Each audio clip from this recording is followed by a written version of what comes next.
Iba muy urgido que casi no me presentaras y me había perdido esta presentación tan cariñosa y tan generosa que has hecho. Yo he admirado mucho tu trabajo desde hace mucho tiempo. Yo creo que nos presentó Juan Antonio Ramírez hace muchos años y es un honor para mí que me hayas presentado.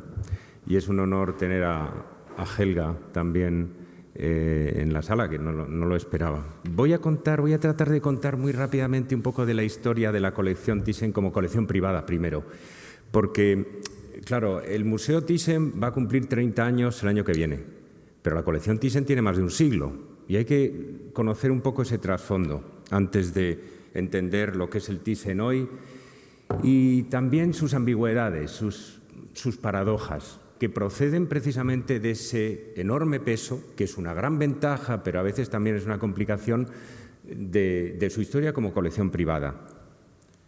Aquí tenemos al fundador de la dinastía Thyssen, August, un señor que vivió a caballo entre el 19 y el 20, un gran industrial del Ruhr, alemán, de la cuenca del Ruhr, del carbón y del acero, y a nuestro Heini, al último barón Thyssen, el que creó la Fundación Thyssen en España al vender la colección al gobierno español, el que se casó con Tita y todo eso. 70 años separan estos dos retratos del patriarca de la familia y su gran descendiente, su gran nieto. Pero siempre me ha chocado el gesto de las manos, que es igual, aunque probablemente Freud no vio nunca el retrato de Klemm.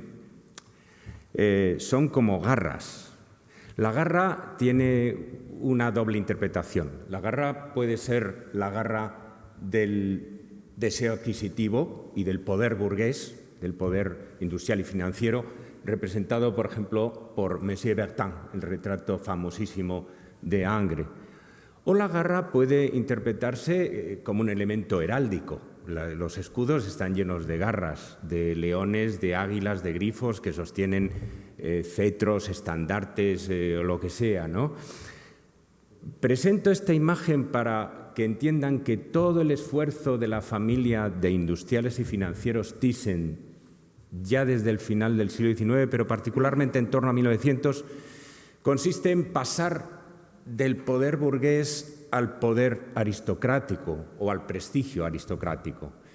Es un esfuerzo como tan frecuente en las familias del gran capital europeo por transformarse en aristócratas. Desde los Medici en adelante hemos visto tantas familias de gente que había hecho dinero con la banca o con el comercio y que aspiraban a convertirse en aristócratas o incluso en reyes, como los propios Medici, ¿no?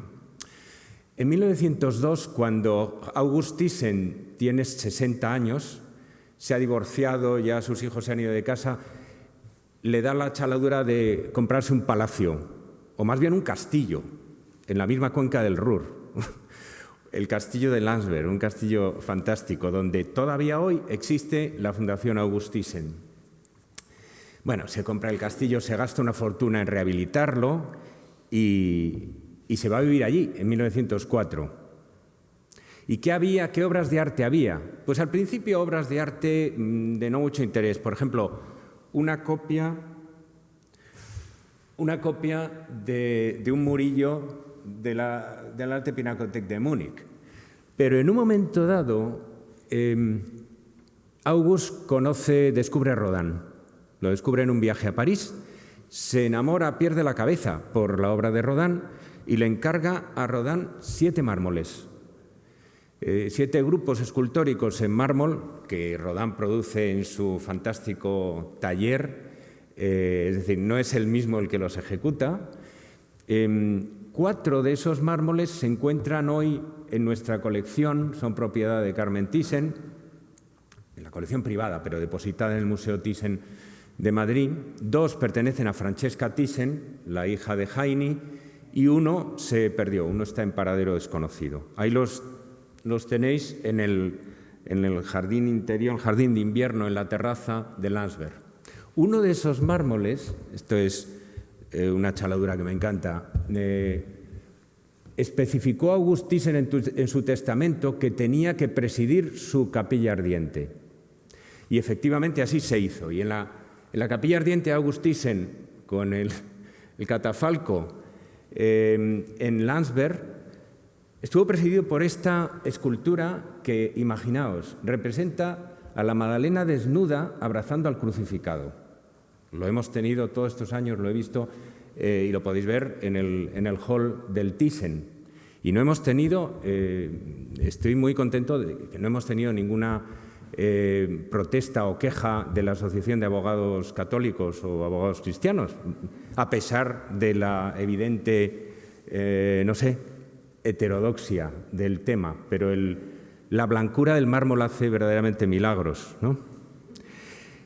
El hijo, mientras el padre en sus años tardíos se embarcaba en estas aventuras, se convertía tardíamente en coleccionista, su hijo, Heinrich, también se empeñó en adquirir un aura aristocrática y comenzó a coleccionar arte. Primero se casó en 1906 con una aristócrata húngara, Margit Bornemisza, se recibió un título del emperador de Austria-Hungría, el título de barón Thyssen-Bornemisza. Por cierto, el título duró muy poco. En realidad, los títulos que ahora usa la familia Thyssen-Bornemisza no tienen una vigencia verdaderamente muy segura, porque el imperio austrohúngaro, como todo el mundo sabe, desapareció al final de la Gran Guerra, ¿no?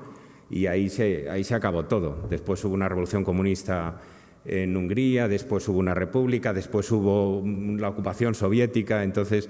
Pero bueno, él consiguió este título. Se compró un palacio, siempre la obsesión por comprarse palacios que acrediten la historia aristocrática o que inventen una historia aristocrática inexistente. Se compró un palacio en Hungría, en un sitio que hoy está en Austria, Regnitz, que entonces se llamaba Rohons. Y fijaos qué palacio.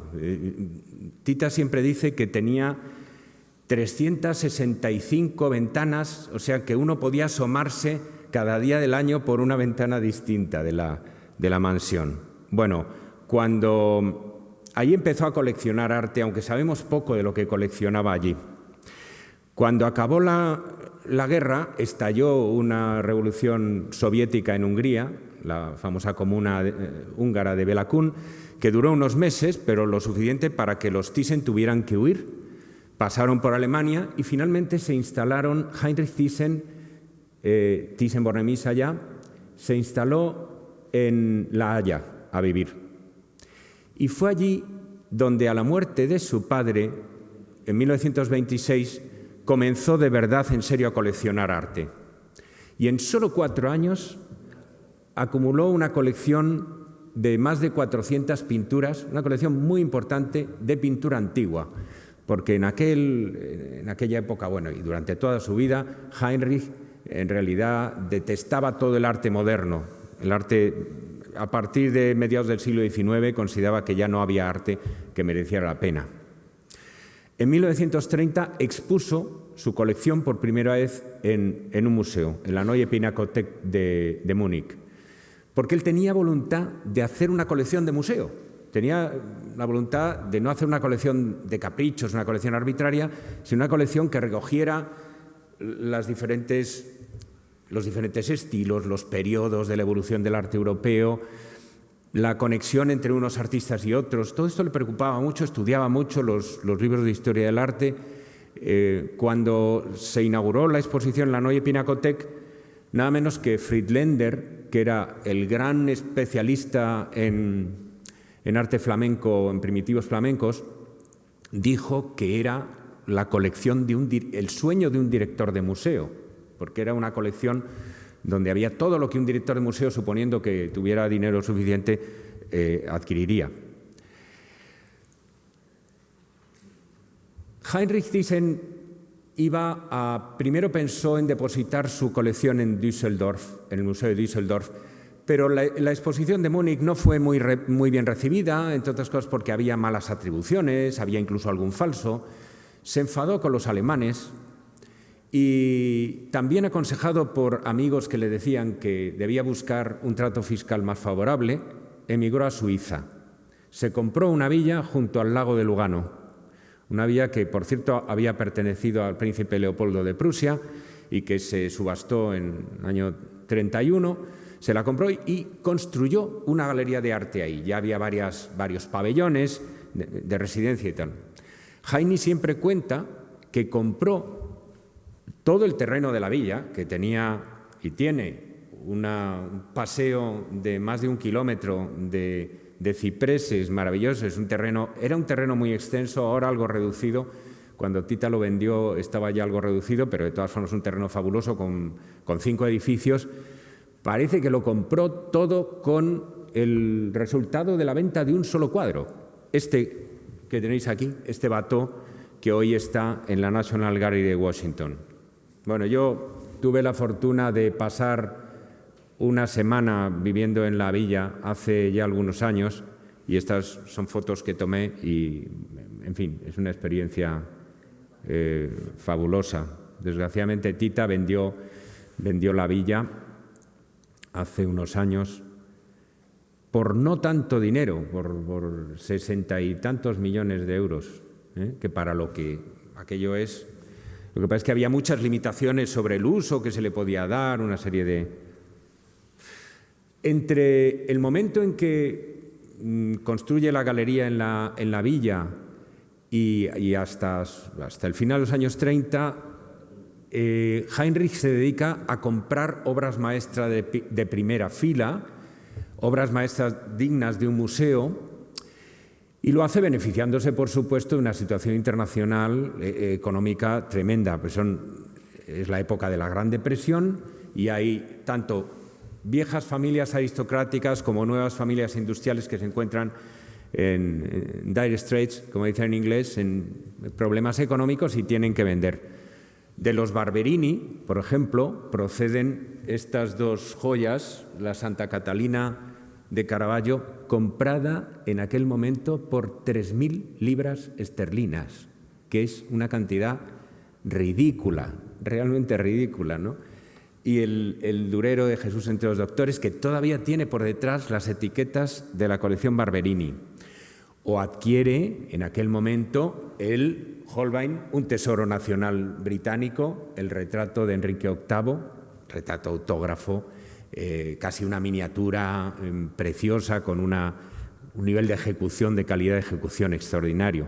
Se lo adquiere ni más ni menos que al abuelo de Lady Di, al séptimo conde Spencer y vizconde Althorp, en lo que era la colección Althorp, que aprovecha, el séptimo conde Spencer aprovecha que en la National Gallery de Londres se ha jubilado el director anterior y está vacante el puesto, o sea que no hay nadie al timón, y lo vende por 60 y tantas mil libras esterlinas. Algo más que el Caravaggio, pero no tanto. 60 y tantas mil libras esterlinas serían hoy unos 6 millones de euros.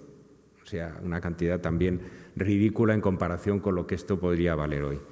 De una colección de un financiero alemán emigrado a los Estados Unidos, Otto Kahn, adquiere, entre otras, estas dos obras maestras que están todavía en nuestro museo: el grupo Ante un paisaje de Franz Hals y el Carpaccio. Los dos costaron más o menos lo mismo, como $250.000 de entonces. Y adquiere, en fin, lo estoy contando en orden cronológico, todo esto sucede en el 34, 35, la Giovanna Tornabuoni, que es como la estrella de las estrellas de nuestra colección y que estaba en la colección Morgan. Los herederos de Morgan, el viejo Morgan ya había fallecido, los herederos de Morgan liquidan una serie de manuscritos y de cuadros. Y en otro tiempo, el cuadro ocupó el lugar de honor en el estudio, que era la habitación preferida de la Morgan Library. Si vais a Nueva York, visitad la Morgan Library a ver el hueco que dejó porque ya no la podéis ver allí. Bueno, en 1936 la galería, por fin, de Lugano se inaugura. Y aquí tenéis los VIPs que fueron invitados a la inauguración. Muy poquita gente, algunos de la familia y otros son personal de la galería. A nosotros siempre nos habían contado en el museo, una tradición oral, era que se había abierto al público. Es falso, no se abrió al público en ese momento. La galería era un museo estrictamente privado para uso de Heinrich Thyssen-Bornemisza, de sus hijos, de sus amigos, de sus invitados especiales. Aquí les tenéis visitando una de las salas. Está entre ellos Friedländer, el gran especialista, está Heinemann, el asesor de Heinrich. Heinrich es el tipo con pajarita, está al lado de una de sus hijas. Y en el medio el príncipe Ruprecht von Bayern, el príncipe Ruperto de Baviera, que era un aristócrata muy amigo de él. Esto es como estaban las salas 20 años después. Fijaos que el modelo de display, de instalación, corresponde mucho a las ideas de Wilhelm Bode al comienzo del siglo XX.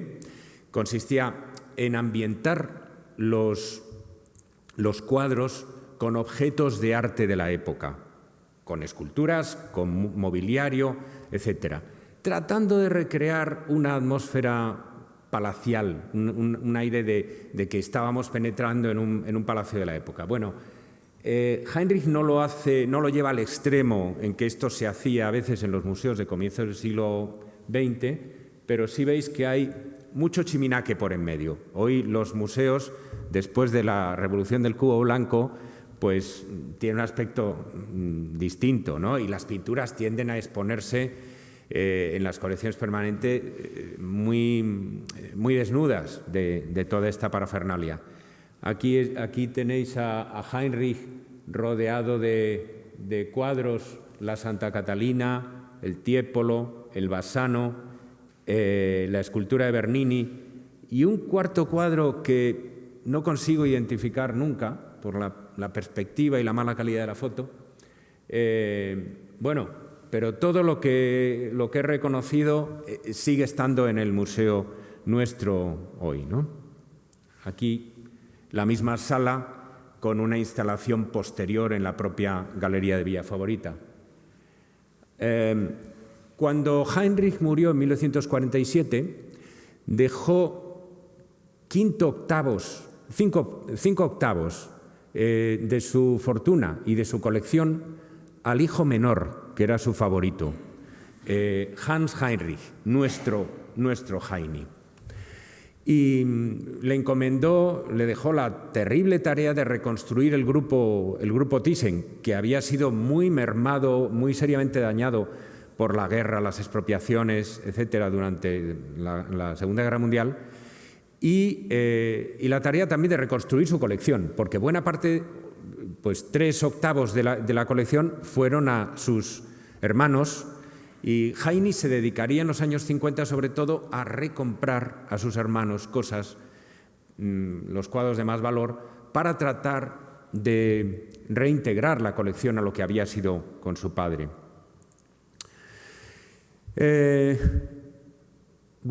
Heini tuvo una vida ajetreada como hombre de negocios, internacional, como coleccionista y casi diría como playboy. Estuvo casado 5 veces, como sabéis, primero con Teresa Zulippe, que era una aristócrata austriaca, después con Nina Dyer, que era una top model ceilandesa, poliamorosa y politoxicómana, de la que se divorció muy rápidamente, que le llevaba a Heini, le hacía pasear sus 2 panteras por el Bois de Boulogne. Y la tercera esposa fue esta señora, que era también una top model, una de las mujeres más bellas de su tiempo, Fiona Campbell Walter, que todavía vive y está en magnífica forma, por cierto, tiene magnífico aspecto, yo la he entrevistado varias veces, y a la que vemos aquí posando en lo que todavía estaba concebido como un museo privado. El museo se había abierto al público ya por fin el año 48, un año después de la muerte del padre de Heine. Pero se abría, fijaos bien, se abría solo 2 días a la semana, los fines de semana, y solamente en temporada de buen tiempo, o sea, de primavera al otoño, no durante el invierno. Y había que, bueno, solicitar la visita, etcétera. O sea, todavía no era un museo público en el sentido pleno y estricto de la palabra, tal como entendemos hoy eso. Una de las cosas que quiero transmitiros, las cosas más importantes, es que como también se desprende de lo que nos ha contado María Jesús, entre lo privado y lo público no hay una oposición de blanco y negro, hay una gama amplísima, hay una gradación amplísima, ¿no? Hay muchas maneras de determinar si algo es en el fondo una institución. Antes María Jesús decía, podría ser una fundación privada si Helga quisiera, porque realmente toda la aportación fundamental ha sido privada, de colecciones, de patrimonio, con donaciones. Hay una gradación amplísima y el Thyssen, como lo es esta fundación, ha sido un ejemplo de transición muy gradual de un extremo a otro. Y otra cosa que también quería comunicaros, que quiero transmitiros, ese proceso no es siempre irreversible, no es solo de ida. A veces hay saltos atrás, hay saltos adelante y saltos atrás. Y hay aspectos a veces en que una fundación progresa hacia lo público en un sentido, en sentido administrativo, por ejemplo, y sin embargo se hace más privada en otros sentidos porque la familia fundadora, por ejemplo, recobra un papel más importante. Bueno, aquí tenéis siempre esta foto de Fiona casi tocando a Ghirlandaio, que a Tita le da mucha rabia. En 1961, Heine dio un gran paso. Empezó a coleccionar arte moderno, que era algo que su padre virtualmente le había prohibido. Y el asesor de su padre, Heinemann, que trabajaba todavía con Heine, también le decía que el arte moderno del impresionismo para acá no valía nada, era todo. Y entonces, bueno, Heine, posiblemente influido por Fiona, influido también por sus amigos Stavros Niarchos y David Rockefeller, que coleccionaban arte moderno, coleccionaban arte del siglo XX, se va a las subastas de Ketterer en Stuttgart y compra una acuarela de Emil Nolde. Y a partir de ahí va a ser una cascada, un torrente de adquisiciones de pintura expresionista primero, después de pintura cubista, abstracta constructivista de los años 20-30, pintores rusos, hasta acabar en la pintura expresionista abstracta o en el pop. El pop y la Escuela de Londres son las zonas lo más lejos que llega la actividad coleccionista de Heine, que en este sentido termina al comienzo de los años 80. Fijaos, en la Galería Vila Favorita solo cabían como 300 cuadros. Era una galería pequeña y solo cabía la pintura antigua, porque inicialmente el padre la había concebido para pintura antigua. Entonces Heine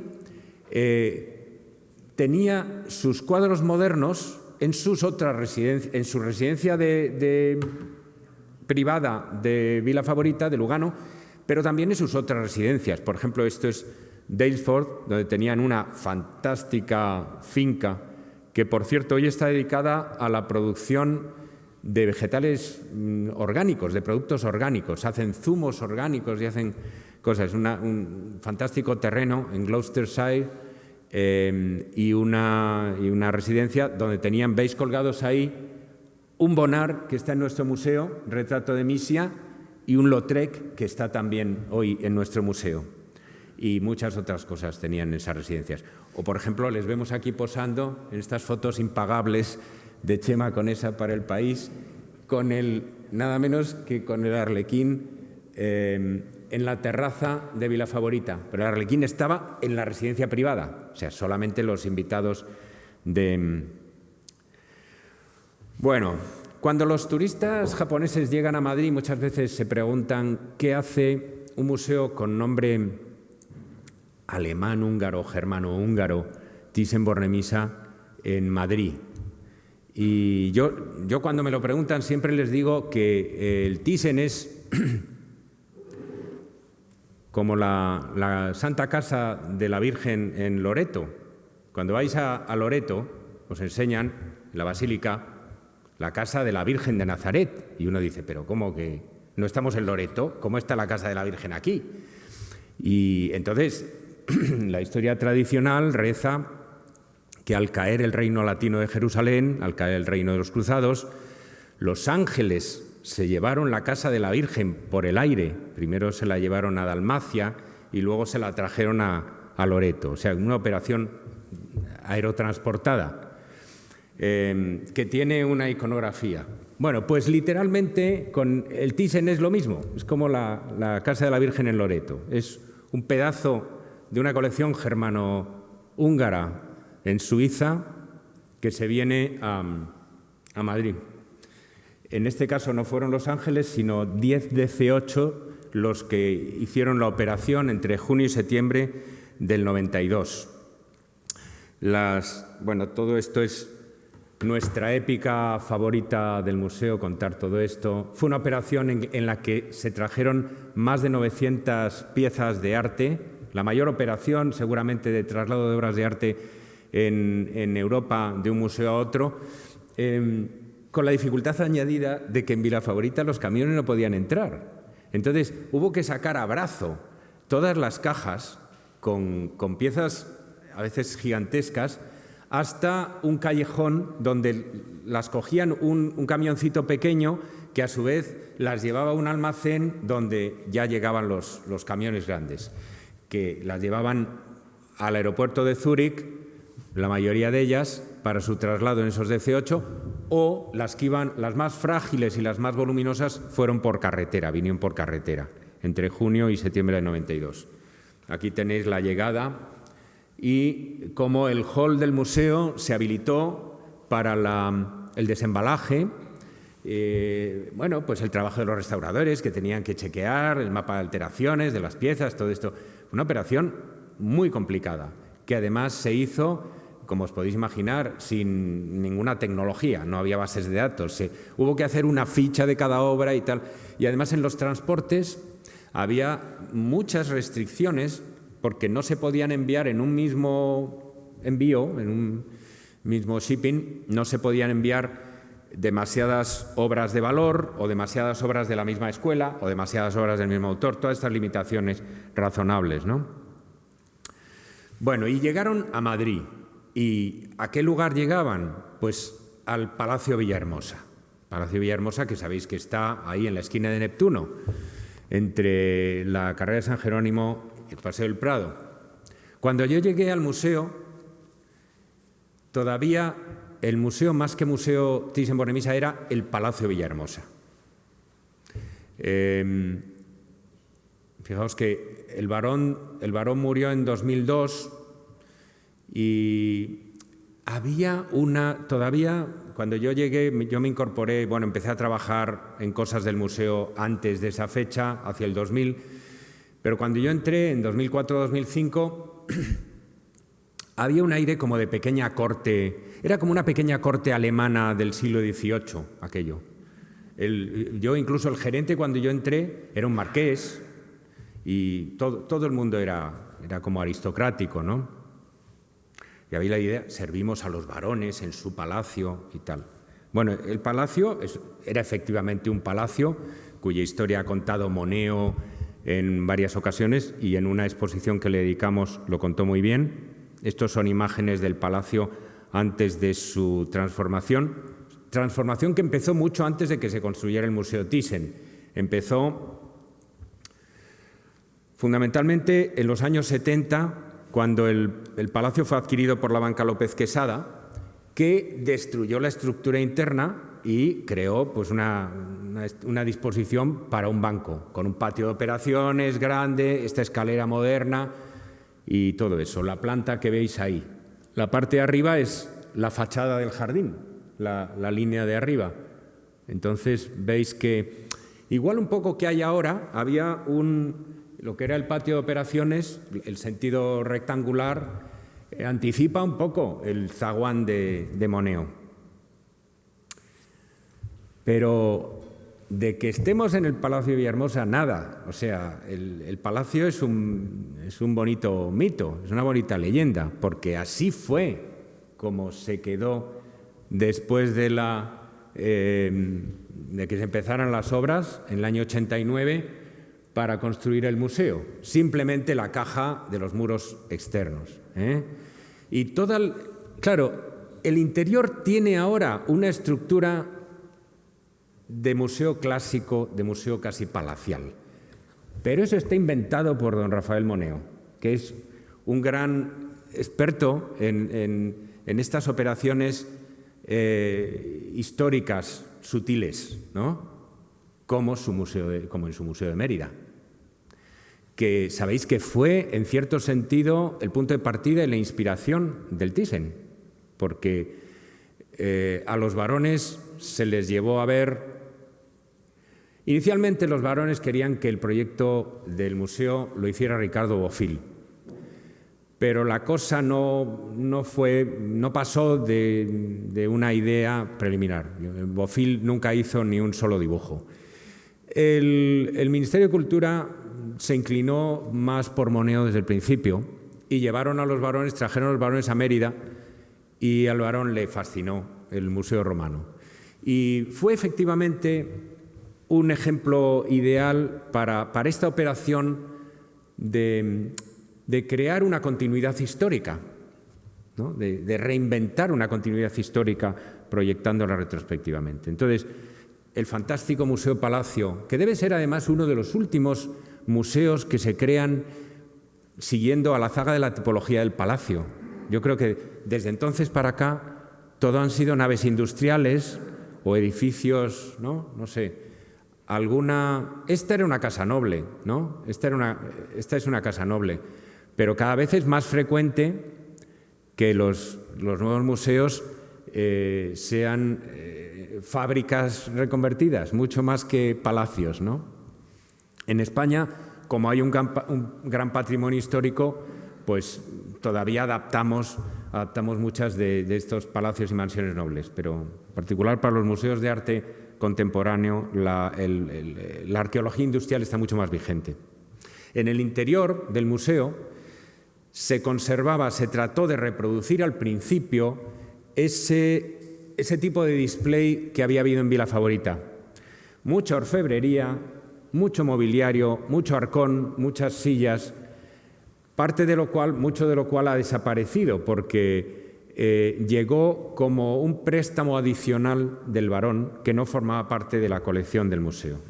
Y, por supuesto, la monarquía estuvo presente todo el tiempo en todo el proceso que condujo a la creación del museo.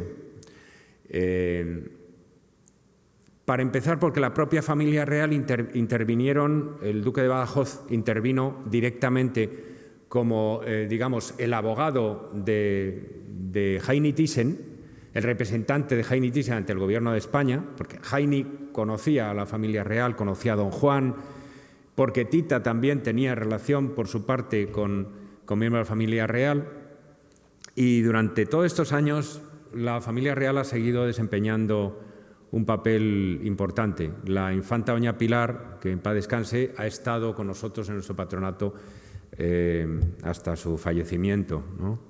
como esposa del duque de Badajoz. Muy brevemente, ¿por qué se produjo todo esto? ¿Cómo se produce esta traslación de un museo de Lugano a Madrid? Pues evidentemente el factor clave es Tita, nadie se le oculta, no hace falta ser un genio para darse cuenta. Yo siempre digo que si Tita hubiera sido China, pues evidentemente el museo estaría en Shanghái, el Thyssen estaría en Shanghái o en Beijing, ¿no? ¿Por qué tuvo ocasión Tita de conseguir que España consiguiera el museo? Bueno, para empezar, a principios de los 80, hacia 1980-81, Heini había cedido el control del holding Thyssen a su hijo mayor, ya. Y se dedicó exclusivamente a su museo de Lugano, se concentró en su actividad como coleccionista.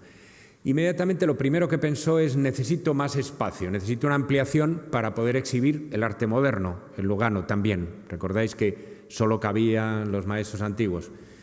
Y convocó un concurso, y el concurso lo ganó Stirling, con un fantástico proyecto postmodern, pero muy, muy elegante, muy moderado como postmodern, con las arcadas y tal.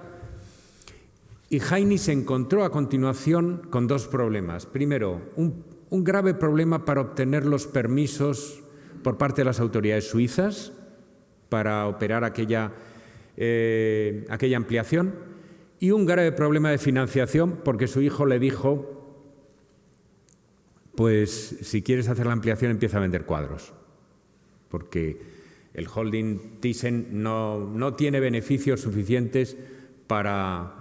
Los trustees le decían a Heine, claro, leales a su hijo, que no había dinero para financiar nada. Entonces, Heine, ayudado por Tita, a la que conoció el año 81 en Cerdeña en una fiesta y con la que se casó en 1985, Heine empieza a pensar en alternativas, en llevarse la colección a algún sitio. Hubo varias ciudades alemanas, desde Düsseldorf a Bonn, a diferentes ciudades, que optaron a tener la colección Thyssen. Düsseldorf tenía siempre la espina clavada porque el barón en los 1930 en principio les tenía prometida la colección al Museo de Düsseldorf. Hubo una opción de los franceses, el Estado francés también optó y ofrecieron el Petit Palais como sede de la colección Thyssen, y hubo sobre todo una magnífica oferta de la Fundación Getty, que virtualmente le ofreció un cheque en blanco a Heine. La corona británica no intervendría hasta un poco más tarde, cuando el acuerdo con España ya estaba bastante avanzado. El acuerdo con España fue muy rápido gracias a Tita, gracias a los mediadores de la familia real. Entre el 86 y el 88, entre el 86 cuando se produce el primer contacto y el 88, hay un proceso muy rápido para llegar a un protocolo de intenciones, de acuerdo de intenciones, y se establece que la colección va a venir a España. Se habla ya del Palacio Villahermosa, se habla de un régimen posiblemente de alquiler en parte y de venta en parte de la colección. Se habla de todo esto ya en documentos del año 86 y 87.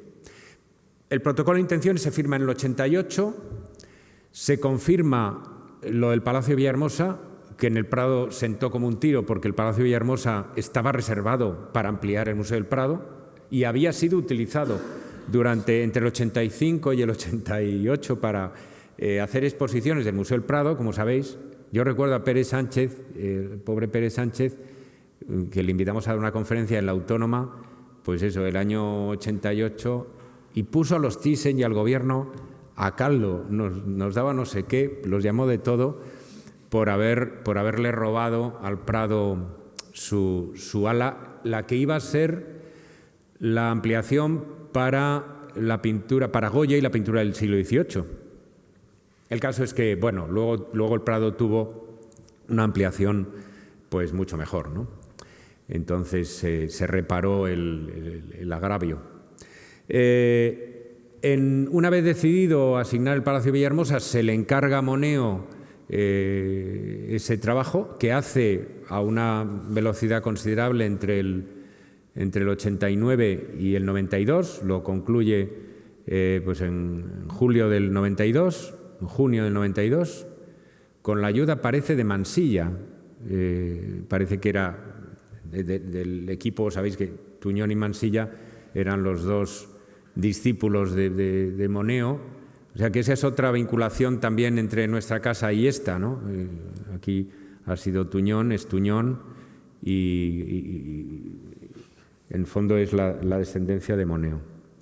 Y bueno, así empezó a andar la casa. Al principio, mientras vivió el barón, antes incluso, al principio de todo hubo una primera organización, un patronato paritario, donde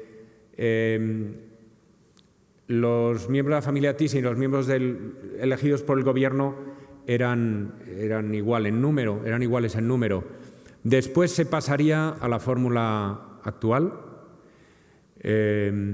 por la cual el gobierno controla 2/3 del patronato. O sea que virtualmente ganaría cualquier votación suponiendo que se votara, que no se vota nunca. Pero la familia Thyssen tiene derecho de veto sobre muchas cosas. Sabéis que inicialmente, el año 92, se firmó con la familia Thyssen el acuerdo por el que se establece el museo. Es un acuerdo, bueno, muy complejo en el que no puedo entrar ahora y tal. Es un acuerdo de alquiler por 9 años y medio. Había mucha urgencia por traerse la colección enseguida, porque los herederos andaban enredando, andaban poniendo problemas, y se trajo la colección y el museo se abrió en octubre del 92, cuando todavía la colección no era propiedad del Estado español. Y por eso hay gente que todavía piensa que la colección está alquilada. Pero la colección no está alquilada, se adquirió definitivamente en junio del año siguiente. Se adquirió después de abierto el museo, en junio del 93, por 350 millones de dólares, que era aproximadamente 1/3 de su valor de mercado. El valor de mercado estaba entre los 1.000 y 1.500 millones de dólares, calculado por Sotheby's entonces. Y bueno, así empezó a funcionar la cosa. ¿Qué ha pasado en estos años? ¿Qué ha sucedido con el Thyssen? El Thyssen es, en principio, una institución asombrosamente estable. El anterior director artístico duró 14 años y yo llevo ya 16, o sea que imaginaos. La plantilla, buena parte de ella sigue siendo la plantilla que había al principio, solo que más viejos. Pero en otros sentidos han cambiado muchas cosas que no son tan visibles. La colección misma hasta ahora había permanecido como siempre instalada de la misma manera, porque el patronato ha sido muy reacio a los cambios de imagen, muy conservador, pero en realidad han ido cambiando muchas cosas. Primero, yo diría que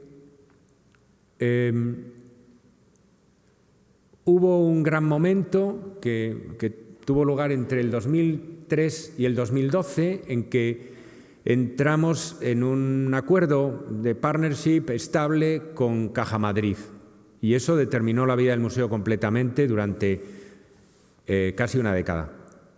Yo todo eso lo viví desde el principio, casi del principio hasta el final. Caja Madrid financiaba al Thyssen con, depende de las épocas, pero entre 2 y 3 millones de euros al año, que es mucho, para hacer exposiciones y para el programa educativo. Entonces, virtualmente, las grandes exposiciones, no teníamos que preocuparnos de si eran rentables, de si cubríamos gastos, porque todo lo que obteníamos en taquilla pues era excedente, porque la subvención de Caja Madrid nos cubría todo. Aquello se terminó con la caída, con la dimisión de Rato y a partir del 2012 comienza una etapa más dura de pelar en la que hemos tenido que aprender el arte del fundraising, de la búsqueda del patrocinio y tal, que virtualmente era desconocido en el Thyssen hasta un cierto momento. Además de esta evolución en el sentido de la financiación, los Thyssen nunca han financiado nada. Esto es una diferencia importante con la Fundación Helga de Alvear. Los Thyssen nunca han aportado fondos, ni siquiera han donado obra después de la operación inicial.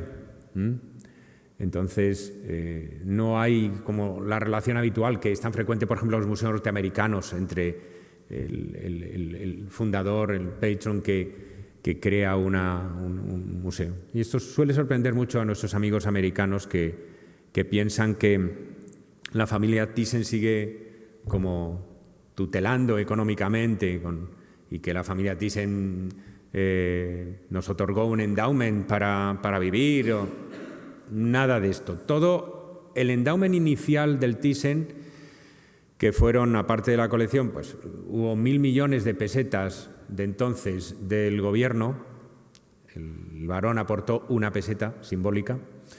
Ese endowment se consumió en obras y el museo desde el año 2000 no dispone de ninguna reserva, no dispone de ningún endowment, cosa que nuestros amigos americanos tampoco entienden nunca. O sea, nosotros vivimos literalmente from hand to mouth, como se dice en inglés. Vivimos al día. Si un año sale bien, pues bien. Si sale mal, tenemos más déficit, tenemos que pedir más dinero al gobierno, que no nos lo da con facilidad, contra lo que la gente puede imaginar, en fin. Pero aparte de estas complicaciones en la evolución, digamos, de la financiación del museo, ha habido cambios en la subordinación del museo a la estructura de la administración. O sea, inicialmente el Thyssen se define como una fundación privada y así aparece en los estatutos. En realidad tiene una dotación pública importantísima, pero bueno, en honor a la familia Thyssen se define, es una entidad de derecho privado, puede hacer todas las operaciones que hacen las entidades de derecho privado. María Jesús echaba de menos la autonomía de una... Todo eso ha ido desapareciendo, particularmente desde, primero, a partir de la ley de fundaciones, primero, y luego, sobre todo, a partir de la crisis económica del 2008-2012. La crisis económica supuso un cambio radical en lo que se refiere a la autonomía del museo en el sentido siguiente. Yo hasta el 2008, la toma de decisiones era patronato, dirección del museo, que por cierto es bicéfala, hay un director gerente y un director artístico que tienen el mismo nivel, y de la dirección pues se comunica a las áreas respectivas. A partir del año 2012 aproximadamente, con Montoro en Hacienda, los directores empezamos a recibir instrucciones de nuestro jefe de finanzas o de nuestra jefe de personal que venían directamente de los ministerios. Es decir, Hacienda llamaba a nuestro jefe de finanzas y le decía, esto es así. O Hacienda llamaba a nuestra jefe de personal o salía un decreto y nuestra jefe de personal nos comunicaba, a partir de ahora esto va a ser así. O sea que virtualmente el museo perdió su... Hombre, el museo conserva una autonomía funcional en muchísimos sentidos, tenemos nuestros presupuestos, tenemos un margen para endeudarnos, tenemos tal, pero el museo perdió muchísimo de esto a partir de la crisis, que no ha recuperado. La plantilla se congeló, los salarios de la plantilla se congelaron, no tenemos capacidad para contratar a ninguna persona fija y luego el remate de todo esto ha sido la ley de contratos. Pero a la ley de contratos estamos absolutamente sometidos, como lo estáis vosotros. Como una entidad, nosotros estamos asignados al sector público, a la Administración Estatal Central y para nosotros rige todo lo que rige para vosotros. Y es una auténtica pesadilla. La ley de contratos, en mi opinión, es el resultado de una muy mala adaptación de una directiva europea, de una normativa europea que se hizo sin cabeza y yo creo que deprisa y está ocasionando destrozos en la gestión cultural española, en la producción cultural, porque está ocasionando, por ejemplo, un proceso por el cual los pequeños gestores o las pequeñas empresas que antes eran contratadas ahora han sido desplazadas por los concursos y de muchas cosas, sobreviven a estos procesos. Los procesos de creciente burocratización siempre sobreviven los grandes, los que tienen capacidad para lidiar con esto, para esperar tiempo, para buscar rodeos, en fin. Entonces, ahora mismo el Thyssen pues es una pieza de la administración central como otra cualquiera. Tenemos a la IGAE todos los años y al Tribunal de Cuentas inspeccionando todo y la única ventaja que tiene todo esto es que en 2017 nos hicieron Museo Nacional. Esa es la compensación. A pesar de todo lo cual, todo el mundo sigue pensando que el Museo Thyssen es un museo privado. Es maravilloso. Claro, os decía que a veces hay como pasos atrás, entre comillas. El protagonismo de Tita, por ejemplo, este año con su negociación con el Gobierno, el nuevo programa de exposiciones de Francesca, que yo he defendido y he impulsado con su fundación TVA21, pues han devuelto a la familia Thyssen un protagonismo que no tenía desde hacía tiempo, ¿no? Pero ese protagonismo ya terminó, es un protagonismo mucho más de imagen que de fondo en lo que se refiere a la administración de las cosas y de las personas. O sea, lo que se refiere a la administración, tenemos como el glamour de la familia, pero en el fondo una estructura ahora con todas las restricciones de la administración central pura y dura, que no siempre hemos tenido. Bueno, pues perdonad el retraso, pero bueno, casi me he ajustado a mi tiempo. Muchas gracias.